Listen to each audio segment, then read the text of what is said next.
নেপাল হিমালয়ের কোল ঘেঁষা এক শান্তিপূর্ণ ও প্রাকৃতিক সৌন্দর্যে ভরপুর দেশ, যার বৈচিত্র্যময় সংস্কৃতি, ইতিহাস এবং ধর্মীয় সহাবস্থান পৃথিবীর অন্যতম উদাহরণ। দক্ষিণ এশিয়ার স্থলবেষ্টিত এই দেশটির উত্তরে চীন এবং দক্ষিণ পূর্ব ও পশ্চিমে ভারতের সীমানা। এর আয়তন প্রায় ১,৪৭,৫১৬ বর্গ কিলোমিটার এবং জনসংখ্যা প্রায় ৩ কোটি। রাজধানী ও সর্ববৃহৎ শহর হল কাঠমান্ডু।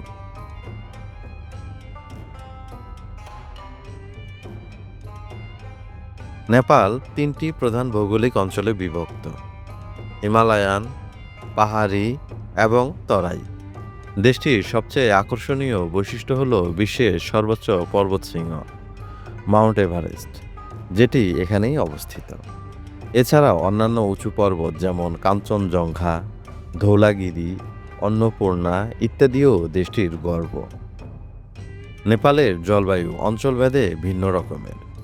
উত্তরে হিমালয় অঞ্চলে তীব্র ঠান্ডা, মধ্য অঞ্চলে মৃদু এবং দক্ষিণে তরাই অঞ্চলে গ্রীষ্মমণ্ডলীয় আবহাওয়া।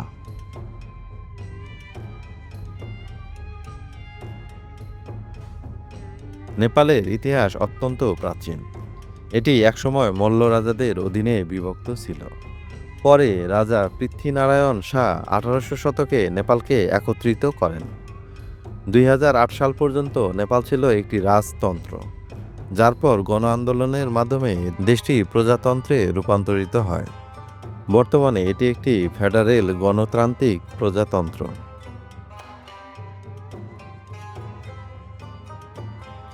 নেপালের অর্থনীতি মূলত কৃষিভিত্তিক। অধিকাংশ মানুষ কৃষিকাজের সাথে যুক্ত। তবে সাম্প্রতিক বছরগুলোতে পর্যটন, রেমিটেন্স এবং হস্তশিল্প গুরুত্বপূর্ণ ভূমিকা পালন করছে। পর্যটনের অন্যতম আকর্ষণ হল ট্রেকিং, হাইকিং এবং ধর্মীয় ও সাংস্কৃতিক স্থান পরিদর্শন। নেপাল আন্তর্জাতিক সহায়তার উপর অনেকাংশে নির্ভরশীল।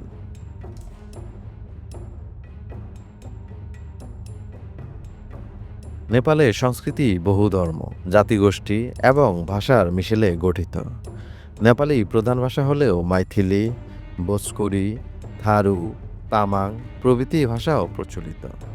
জাতিগতভাবে গুরুঙ্গ, শেরোপা, নিওয়ার, মাগার, রাই, লিম্বু ইত্যাদি জনগোষ্ঠী বসবাস করে।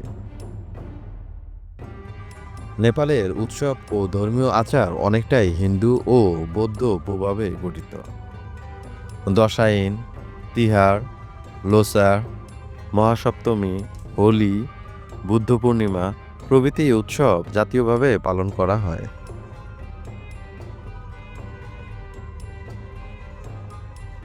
নেপাল বিশ্বের একমাত্র প্রাক্তন হিন্দু রাজ্য এবং এখনও সংখ্যাগরিষ্ঠ জনগণ হিন্দু ধর্ম অনুসরণ করে।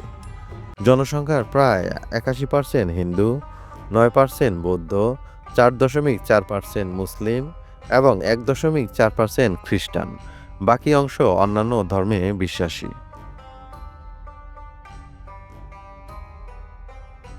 ইসলাম ধর্ম নেপালে একটি সংখ্যালঘু ধর্ম হলেও এর একটি দৃঢ় অস্তিত্ব রয়েছে।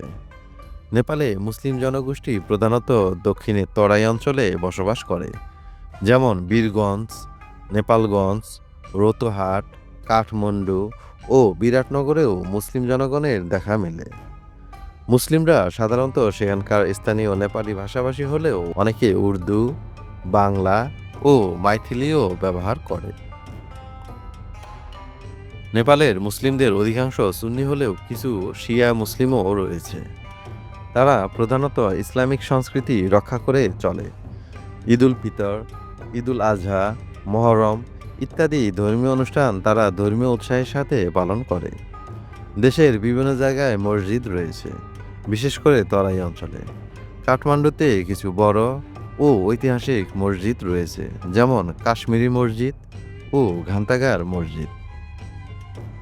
ইসলাম ধর্মাবলম্বীদের মধ্যে শিক্ষার হার আগের চেয়ে বৃদ্ধি পাচ্ছে, তবে এখনও অনেকাংশেই তারা আর্থসামাজিকভাবে পিছিয়ে রয়েছে।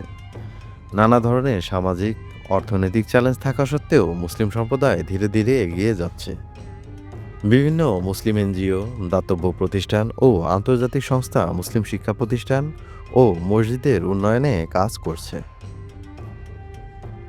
নেপালে ধর্মীয় সহাবস্থান তুলনামূলকভাবে শান্তিপূর্ণ, যদিও মাঝে মধ্যে কিছু সামাজিক ও রাজনৈতিক উত্তেজনা দেখা যায়।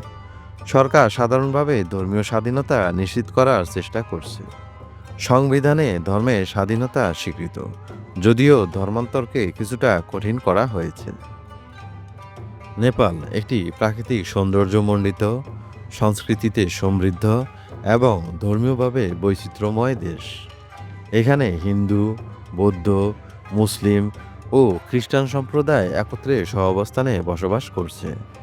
ইসলাম ধর্মের অনুসারীরা যদিও সংখ্যালঘু, তবুও তারা নেপালের সামাজিক কাঠামোর একটি গুরুত্বপূর্ণ অংশ। শিক্ষা ও অর্থনৈতিক অগ্রগতির মাধ্যমে এই সম্প্রদায় ভবিষ্যতে আরও দৃঢ় অবস্থান নিতে পারবে বলে আশা করা যায়। এই ছিল নেপাল সম্পর্কে আজ বিস্তারিত। আজ আর নয়। ভিডিওটি ভালো লাগলে লাইক, কমেন্ট ও সাবস্ক্রাইব করতে ভুলবেন না। পরবর্তীতে দেখা হবে অন্য কোনো দেশের ইসলামিক প্রেক্ষাপট নিয়ে। আসসালামু আলাইকুম।